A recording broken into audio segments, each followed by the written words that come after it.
Good morning students. आज आप सभी लोगों का स्वागत है मेरे YouTube चैनल में केमिस्ट्री बाय पंकज जायसवाल। तो आज मैं आपको क्लास 12th का फर्स्ट चैप्टर जो एनसीईआरटी की किताब है उसमें जो पहला पार्ट है, पहला अध्याय है, उस पहले अध्याय को हम लोग पढ़ेंगे और उस पहले पहली बुक का पहला अध्याय, पहला पार्ट जो है वो है ठोस अवस्था। तो हम लोग ठोस अवस्था के बारे में चर्चा करेंगे, ठोस अवस्था के बारे में डिटेल में डिस्कशन करेंगे, है ना। तो ठोस अवस्था की अगर हम बात करें, ठोस अवस्था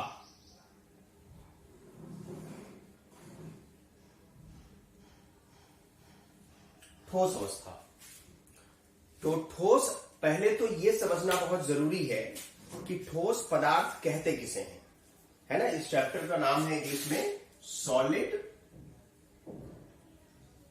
स्टेट अवस्था की बात कर रहे हैं। कक्षा 11 में आप लोग पदार्थ की दो अवस्थाएं पढ़ चुके हैं, जिसमें से पहली अवस्था थी गैसीय अवस्था और दूसरी अवस्था थी द्रव अवस्था। तो गैसीय अवस्था और द्रव अवस्था के बारे में आप कक्षा 11 में ही पढ़ चुके हैं, है ना। द्रव अवस्था हो सकता है केमिस्ट्री में आपने ना पढ़ा हो, लेकिन फिजिक्स में आपने द्रव अवस्था के बारे में डिटेल में पढ़ा है ना। क्षालता क्या होती है, पृष्ठ तनाव क्या होता है।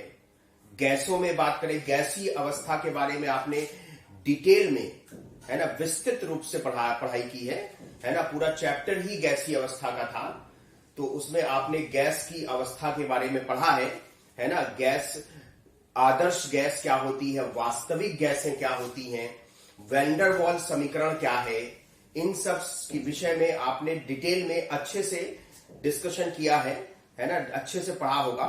तो हम द्रव अवस्था और गैसीय अवस्था के बारे में पढ़ चुके हैं।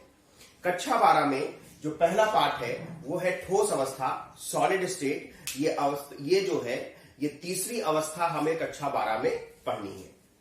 हमें ठोस के बारे में समझना है कि ठोस कितने प्रकार के होते हैं, ठोस किस के और क्या गुण हैं, ठोस में किससे बने होते हैं, ठोस परमाणुओं से बने होते हैं कि अणुओं से बने होते हैं कि आयनों से बने होते हैं। तो ठोस, पहले ठोस को समझ लेते हैं। ठोस क्या है, आपने बहुत शुरू से पढ़ा है, कक्षा 9 से ही पढ़ते आ रहे हैं कि ठोस वह पदार्थ है जिसका आकार, जिसका आयतन, जिसका द्रव्यमान निश्चित होता है। आकार, आयतन और द्रव्यमान निश्चित होता है। तो ठोस की पहला गुण है द्रव्यमान, आकार एवं आयतन। द्रव्यमान, आकार एवं आयतन निश्चित होता है, निश्चित होता है। आकार, आयतन और द्रव्यमान ठोस का निश्चित होता है। भाई आप कोई भी ठोस, ये मेरे पास मार्कर है, ये भी ठोस में ही गिना जाएगा।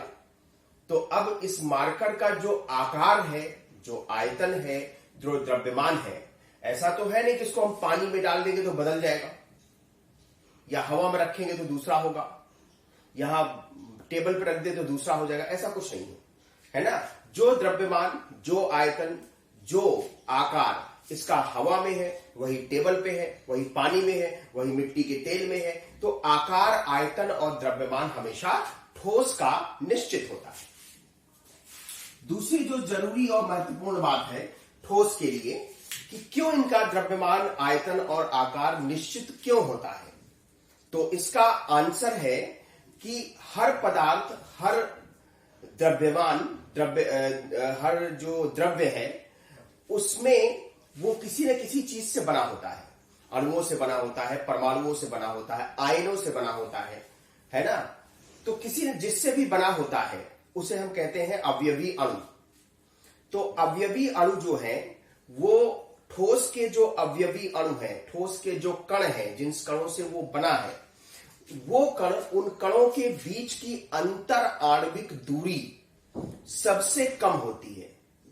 अंतर आणविक दूरी सबसे कम होती है। भाई और भी अवस्थाएं हैं, गैस अवस्था, द्रव अवस्था, ठोस अवस्था। तो द्रव अवस्था और गैस अवस्था की तुलना करें ठोस अवस्था से, तो ठोस अवस्था जिन कणों से बने, ठोस जिन कणों से बना है, उन कणों के मध्य दूरी बहुत कम होती है। दो कणों के मध्य की दूरी को अंतर आणविक दूरी कहते हैं। तो अंतर आणविक दूरी सबसे कम होती है और उसका कारण है, सबसे कम क्यों होती है? क्योंकि इनके अणुओं के मध्य आकर्षण बल बहुत प्रबल होता है। अणु के मध्य आकर्षण बल बहुत ही ज्यादा प्रबल होता है। अणुओं के मध्य काम करने वाले इस आकर्षण बल को अंतर अणुक आकर्षण बल कहते हैं। क्या कहते हैं? अंतर अणुक आकर्षण बल। तो अंतर अणुक आकर्षण बल सबसे प्रबल होता है, जिसकी वजह से ठोस में अंतर आणविक दूरी बहुत कम होती है ना। तो अंतराण्विक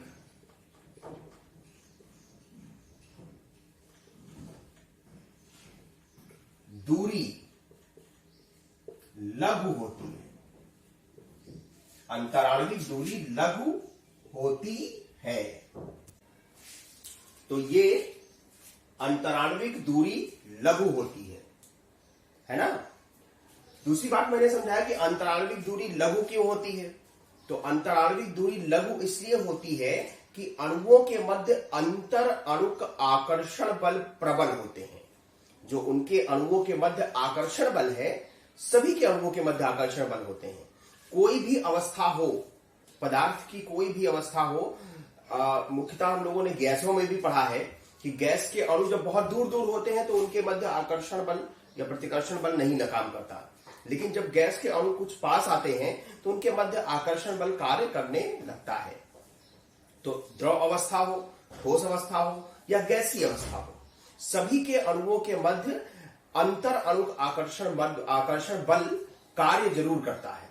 तो अंतर अणुक आकर्षण बल अगर कार्य कर रहा है तो ये देखना जरूरी है कि किस अवस्था में अंतर अणुक आकर्षण बल प्रबल है और किस में अंतर अणुक आकर्षण बल दुर्बल है।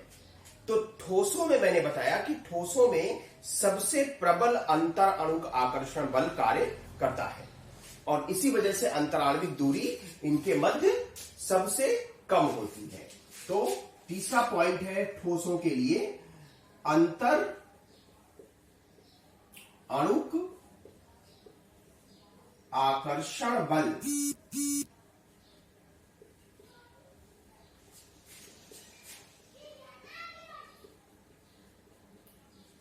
सबसे प्रबल होता है। सबसे प्रबल होता है। अंतर अणुक आकर्षण बल सबसे सर्वाधिक प्रबल होता है, जिसकी वजह से अंतर अणुक दूरी कम होती है। अगली बात ये समझने वाली है कि इसका मतलब अगर अंतर अणुक आकर्षण बल इतना प्रबल है और अंतराण्विक दूरी इतनी कम है तो अणु तो अपनी जगह पर ही स्थिर रह जाएंगे।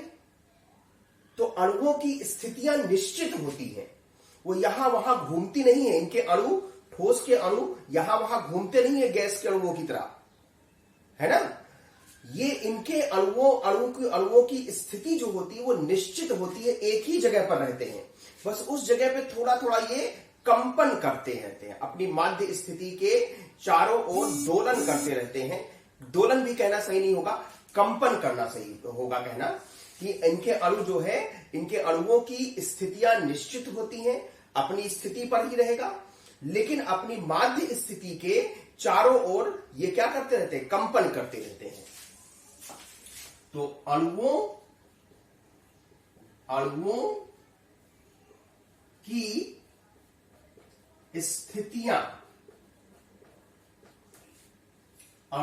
स्थितियां निश्चित होती हैं, निश्चित होती है और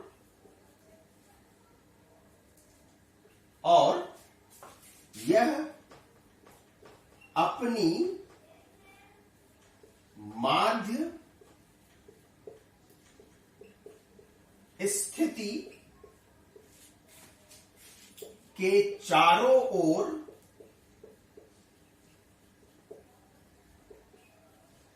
कंपन, वाइब्रेशन, कंपन करते हैं।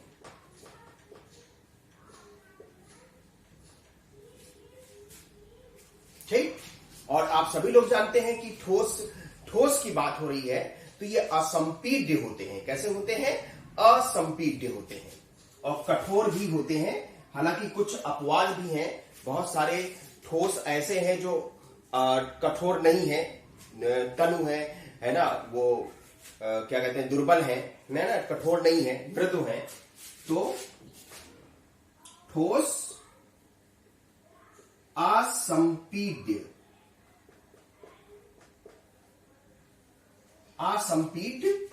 एवं कठोर होते हैं।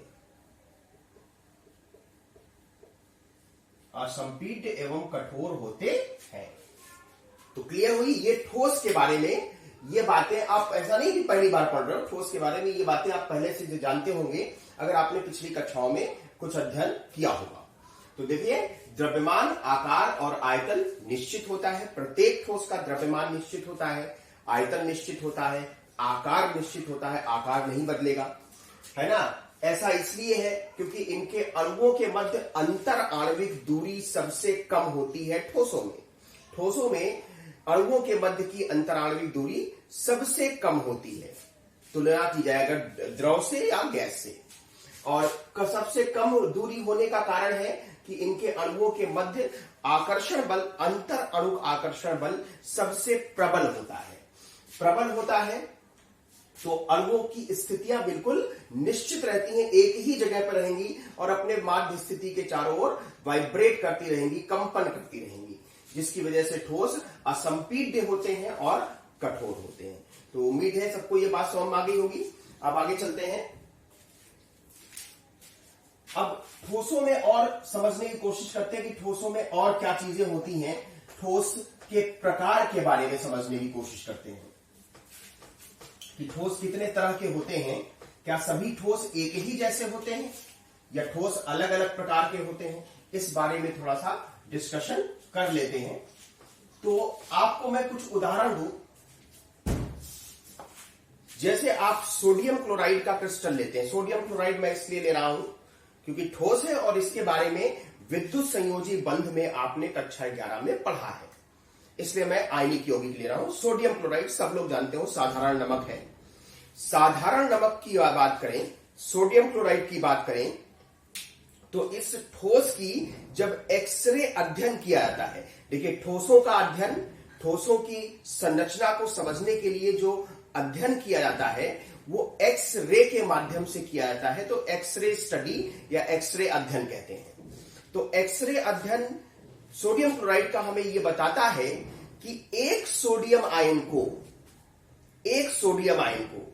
6 क्लोराइड आयन, कितने? 6 क्लोराइड आयन, 6 क्लोराइड आयन, एक ऊपर, एक नीचे, एक लेफ्ट में, एक राइट में, एक सामने, एक पीछे।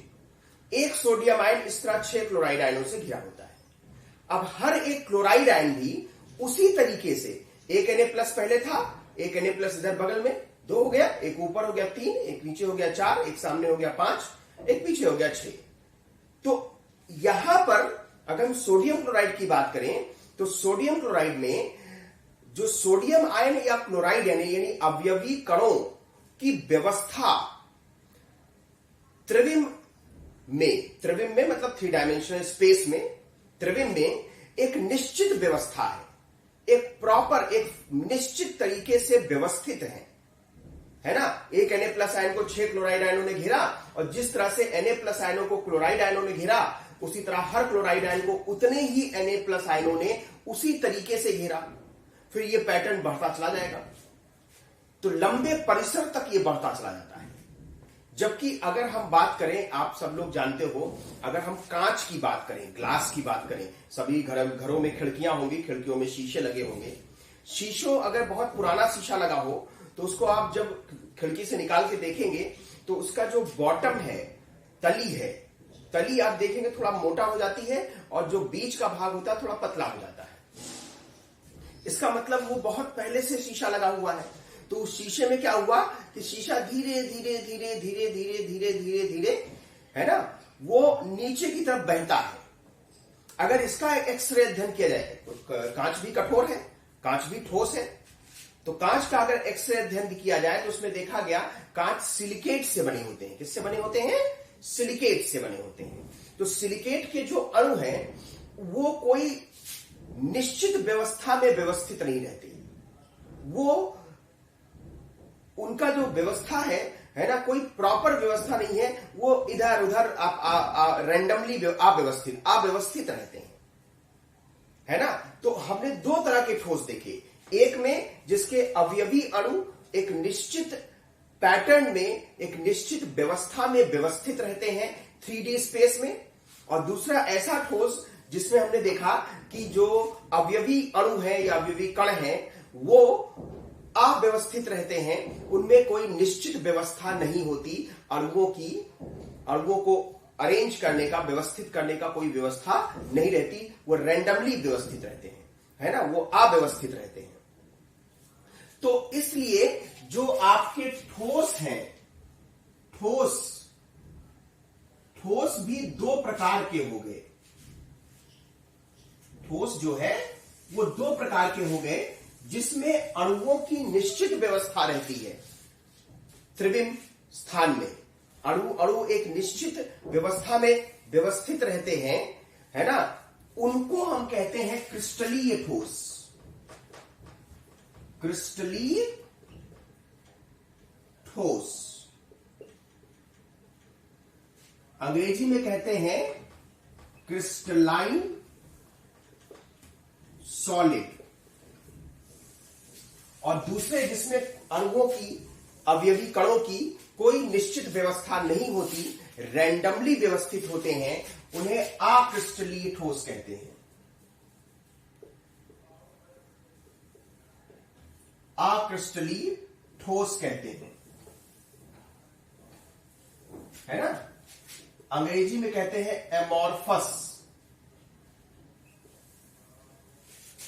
Amorphous solid. इनमें देखें, इनमें जो सबसे पहला पॉइंट है क्रिस्टलीय और अक्रिस्टलीय ठोसों में, है ना, अवयवी कण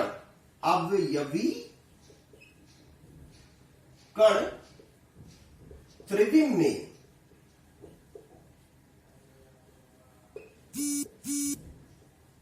एक निश्चित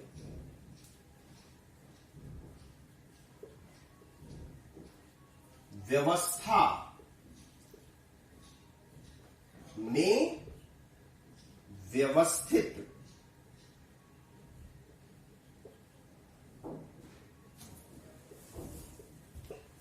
रहते हैं। और इनमें क्या है? इनमें पहला पॉइंट, अवयवी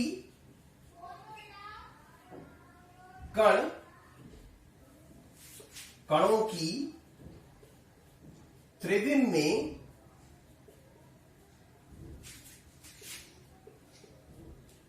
कोई निश्चित व्यवस्था नहीं होती। कोई भी निश्चित व्यवस्था नहीं होती। हमने आपको समझाया कि क्रिस्टलीय ठोस की जब हम बात करते हैं तो जो व्यवस्था एक जगह पर है वही व्यवस्था बार बार, उसी व्यवस्था की, उसी अरेंजमेंट की बार बार पुनरावृत्ति होती है। वही व्यवस्था बार बार रिपीट होता है और पूरे के पूरे ठोस की बाउंड्री तक फैलता चला जाता है। तो इसमें ये जो है बहुत लंबी दूरी तक फैल जाते हैं। क्या हो जाते हैं? बहुत लंबी दूरी तक फैल जाते हैं। तो इसमें दीर्घ दीर्घ परिसर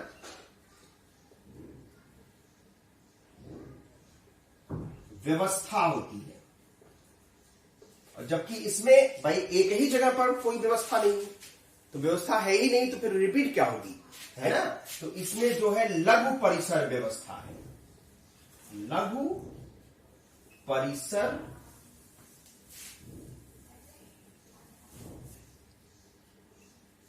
व्यवस्था है। ठीक, ये दो अंतर हो गए क्रिस्टलीय ठोस और अक्रिस्टलीय ठोस में, है ना। मैंने आपको समझाया कि क्रिस्टलीय ठोस में जो अवयवी कण का मतलब जिससे ठोस बना है, कभी कभी अणुओं से बना होता है। जैसे हम बर्फ का उदाहरण लें तो बर्फ में जल के अणुओं से बना हुआ है ना। हम डायमंड का उदाहरण लें, डायमंड हीरा, डायमंड का उदाहरण लें तो वो कार्बन के परमाणुओं से बना है, तो कभी अणु से बना होता है, कभी परमाणु से बना होता है। आयनिक ठोस लें तो आयनिक ठोस आयनों से बने होते हैं। धातु लें तो धातु के परमाणुओं से बने होते हैं। तो ये तरह तरह के अवयवी कण होते हैं, कभी अणु, कभी परमाणु, कभी आयन, कभी धातु के आयन। तो ये अवयवी कण जिनसे भी ठोस बना है उसको अवयवी कण कहते हैं। त्रिविम मतलब कि 3D स्पेस, हमारे चारों तरफ का जो स्पेस हमें दिखाई देता है। त्रिविम मतलब कि जो तीनों अक्षों का प्रयोग कर ले, ऐसी व्यवस्था जिसमें तीनों अक्ष, एक्स अक्ष का भी प्रयोग हो, वाई अक्ष का भी प्रयोग हो, जेड अक्ष का भी प्रयोग हो। जो हमारे चारों तरफ का स्पेस है वो त्रिविम स्पेस है ना, 3 डायमेंशनल स्पेस है। तो त्रिविम में अवयवी कण एक पैटर्न में, एक निश्चित व्यवस्था में व्यवस्थित रहते हैं। और यहां पे वही निश्चित व्यवस्था नहीं होती, अवयवी कण रैंडमली व्यवस्थित रहते हैं, कोई व्यवस्था नहीं है, कोई प्रॉपर अरेंजमेंट नहीं है। तो जब अरेंजमेंट प्रॉपर है, और वही अरेंजमेंट मैंने बताया कि जो अरेंजमेंट एक जगह पर है वही अरेंजमेंट बार बार रिपीट होकर के पूरे ठोस में फैलता चला जाएगा, तो इसका मतलब कि ये दीर्घ परिसर, इनमें दीर्घ परिसरीय व्यवस्था होती है। और यहां पे क्या होता है कि यहां पे कोई व्यवस्था नहीं होती, तो इसमें लघु परिसरीय व्यवस्था होती है। अगले अंतर की तरफ चलते हैं और क्रिस्टलीय और अक्रिस्टलीय ठोसों में क्या अंतर है इसके बारे में और बात करते हैं।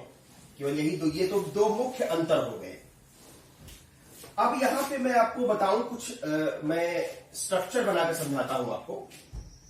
जैसे समझिए कि क्रिस्टलीय ठोस है, तो क्रिस्टलीय ठोस ये इस तरीके से बना हुआ है, दो कणों से बना है। एक कण को मैंने सर्किल से दिखाया है और दूसरे कण को पॉइंट से दिखाया है। तो ये अरेंजमेंट हम बना के चले गए। तो निश्चित व्यवस्था का मतलब क्या हुआ कि सर्किल, फिर डॉट, फिर सर्किल, फिर डॉट, फिर सर्किल, फिर डॉट।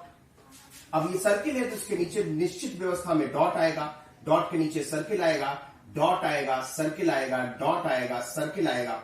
अब यहां पे सर्किल आएगा, डॉट आएगा, सर्किल आएगा, डॉट आएगा, सर्किल आएगा, डॉट आएगा, है ना। तो ये देखिए, ये इस तरह से निश्चित व्यवस्था में दोनों तरह के कण व्यवस्थित हैं। अब अगर आप इस दिशा में चलेंगे तो देखिए अणुओं का जो व्यवस्था है वो ऑल्टरनेट है, मतलब circle dot, circle dot, circle dot, circle dot, इस तरह से आ रहा है।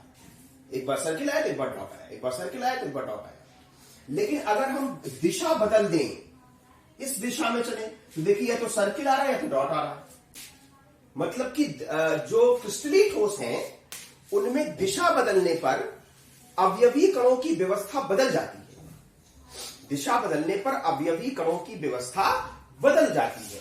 तो इसका मतलब यह है कि इन क्रिस्टलीय ठोसों के जो गुणधर्म हैं, गुणधर्म जैसे विद्युत चालकता, ऊष्मा चालकता, अपवर्तनांक, ये सब जो गुण हैं क्रिस्टलीय ठोस के, ये गुण दिशा बदलने पर ये गुण भी बदल जाते हैं, क्योंकि दिशा बदलने पर अवयवी कणों की व्यवस्था बदल जाती है, तो इसलिए इनके गुणधर्म भी बदल जाते हैं। तो ऐसे गुणधर्म, है ना, जो दिशा बदलने पर जब गुणधर्म बदल जाता है तो उसे कहते हैं विषम दैशिक। क्या कहते हैं? विषम दैशिक। विषम दैशिक मतलब दिशा बदलने पर गुणधर्मों में भी परिवर्तन हो जाता है। तो उसे विषम दैशिक कहते हैं। जबकि यहां पर क्या होता है कि यहां पे दिशा बदलने पर गुणधर्मों में कोई परिवर्तन नहीं होता, तो ये समदैशिक होते हैं। कैसे होते हैं? समदैशिक। तो देखिए, क्रिस्टलीय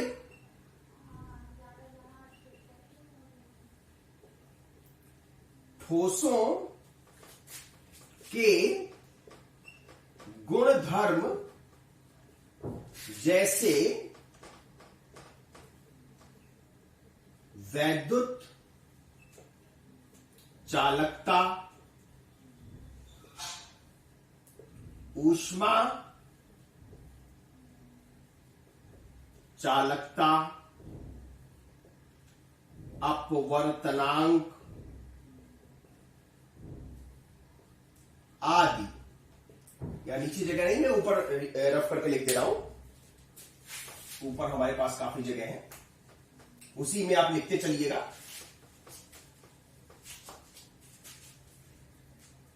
आदि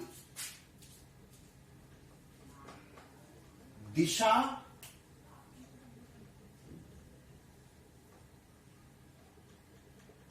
बदलने पर परिवर्तित हो जाते हैं,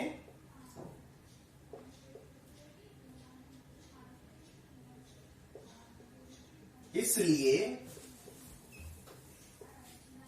इन्हें विषम दैशिक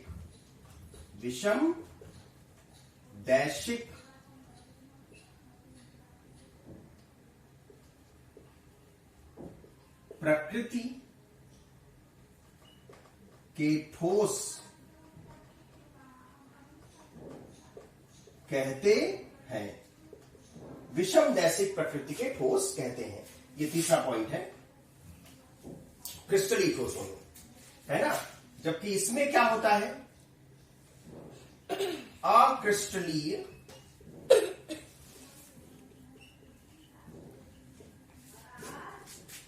ठोसों के गुणधर्म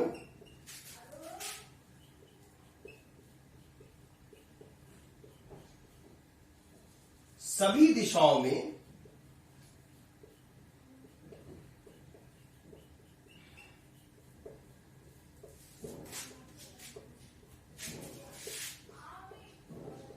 समान रहते हैं, इसलिए इन्हें समदैशिक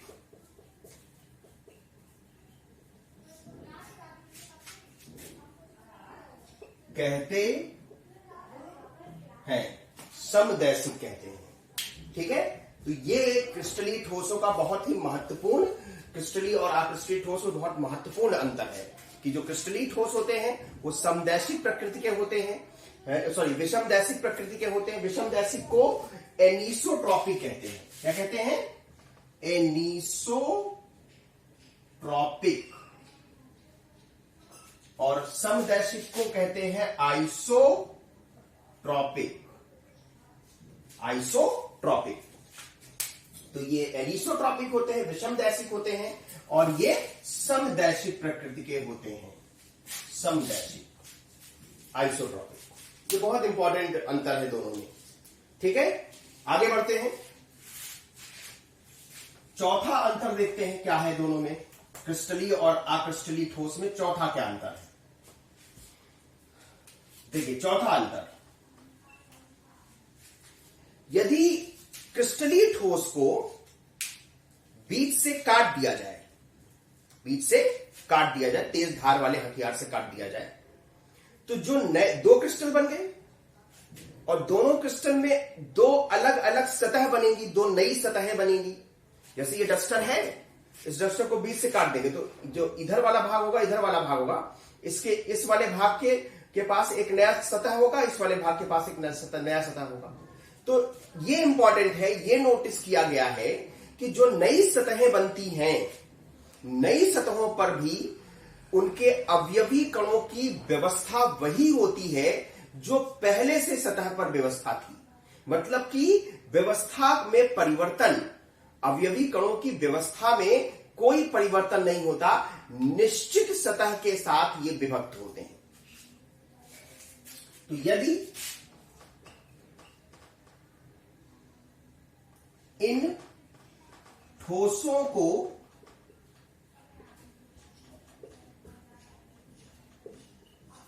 दो भागों में विभक्त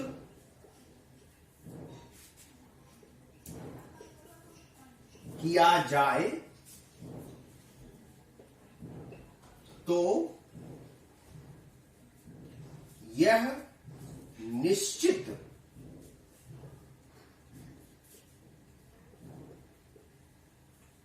सतह के साथ विभक्त होते हैं।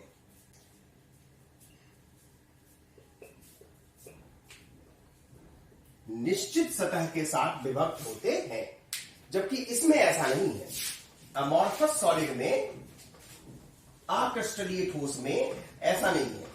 ये इनमें कोई व्यवस्था होती ही नहीं है, तो जो नई सतह होगी उस पर भी कोई व्यवस्था नहीं होगी, कोई प्रॉपर व्यवस्था नहीं होगी, है ना। तो ये हमेशा अनिश्चित सतह के साथ विभक्त होते हैं। यह सदैव अनिश्चित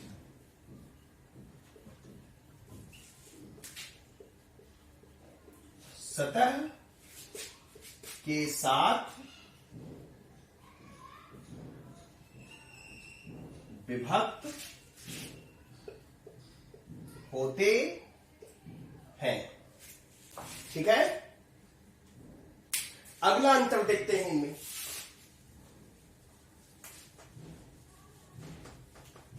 चार अंतर हमने आपको समझाया, पांचवा अंतर देखते हैं।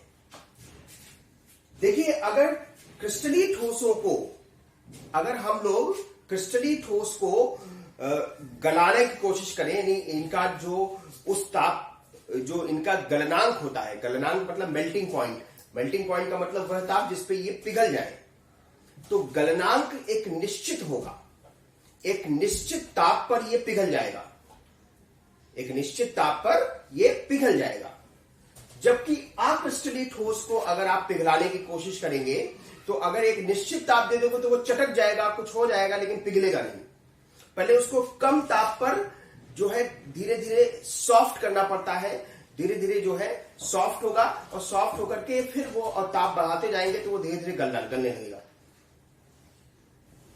तो एक तापक्रम पर, मतलब एक टेम्परेचर रेंज में, है ना, एक ताप रेंज में ये पिघलता है, जबकि ये एक निश्चित ताप पर पिघल जाता है। तो इसका जो गलनांक होता है वो निश्चित होता है, और इसीलिए जो गलन की एंथैल्पी है वो भी निश्चित होती है, लेकिन ये एक ताप रेंज में पिघलता है ना, एक इतने डिग्री सेंटीग्रेड से इतने डिग्री सेंटीग्रेड के बीच ये पिघल जाएगा। लेकिन इसका क्या है कि इसका ये है कि मान लो सोडियम क्लोराइड का उदाहरण लें, सोडियम क्लोराइड 2323 केल्विन पर पिघलता है, 2323 केल्विन, तो 2323 केल्विन पर पिघल जाएगा। लेकिन इनमें ऐसा कोई फिक्स ताप नहीं होगा जिस पे ये पिघलता है, एक ताप रेंज में ये पिघलेगा। तो पांचवा अंतर, इनका गलनांक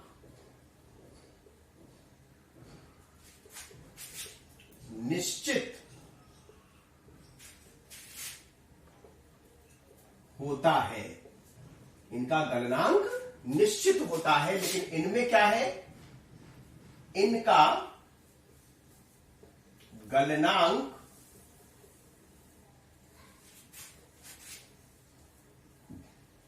निश्चित नहीं होता, बल्कि यह एक ताप रेंज में पिघलते हैं, ताप रेंज में पिघलते हैं। कोई फिक्स टेम्परेचर पे पिघलते नहीं है। एक इतने डिग्री सेंटीग्रेड पहले लो टेम्परेचर रखा, तो लो टेम्परेचर पे ये धीरे धीरे सॉफ्ट होंगे और फिर धीरे धीरे टेम्परेचर बढ़ाने पर ये पिघल जाएंगे। अगला पॉइंट देखिए, छठा पॉइंट, इनके गलन की एंथैल्पी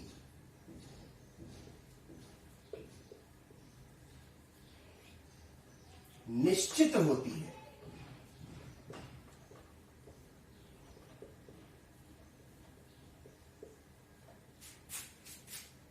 और इनमें इनके गलन की एंथैल्पी निश्चित नहीं होती। भाई जब गलनांक की निश्चित नहीं तो गलन की एंथैल्पी निश्चित कैसे होगी? एक और अंतर है, वो भी समझा दें तो आज की क्लास खत्म करते हैं, फिर अगली क्लास में पढ़ेंगे। सातवां अंतर, हमेशा जो है क्रिस्टली ठोसों की एक निश्चित सिमेट्री होता है। सिमेट्री मतलब सममिति। तो एक निश्चित सिमेट्री होता है, इनकी एक निश्चित सिमेट्री, अंग्रेजी में लिख लीजिए, होती है। और इनमें क्या होता है? इनमें सिमेट्री नहीं होती। ठीक है, तो आज हम लोगों ने ठोस क्या होता है ये समझा, और ठोस कितने प्रकार के होते हैं हमने देखा। क्रिस्टलीय ठोस होता है और अक्रिस्टलीय ठोस होता है। तो इसके विषय में हम लोगों ने स्टडी किया। अब अगली क्लास में हम ये समझेंगे, अब हमें इस चैप्टर में, इस पार्ट में अक्रिस्टलीय ठोस के बारे में कुछ नहीं पढ़ना। हमें इस लेसन में सिर्फ और सिर्फ क्रिस्टलीय ठोस के बारे में पढ़ना है। तो क्रिस्टलीय ठोस को समझेंगे कि क्या क्रिस्टलीय ठोस सभी एक जैसे ही होते हैं, कि उनमें भी कई प्रकार के होते हैं, है ना। और बाकी आगे यूनिट सेल क्या होता है, लैटिस पॉइंट क्या होता है, यूनिट सेल कितने प्रकार के होते हैं, बाकी चीजें, फार्मूला कैसे बनते हैं, इस सब चीजों के बारे में पढ़ेंगे अगली क्लास में। तब तक के लिए सभी लोगों को बहुत बहुत धन्यवाद।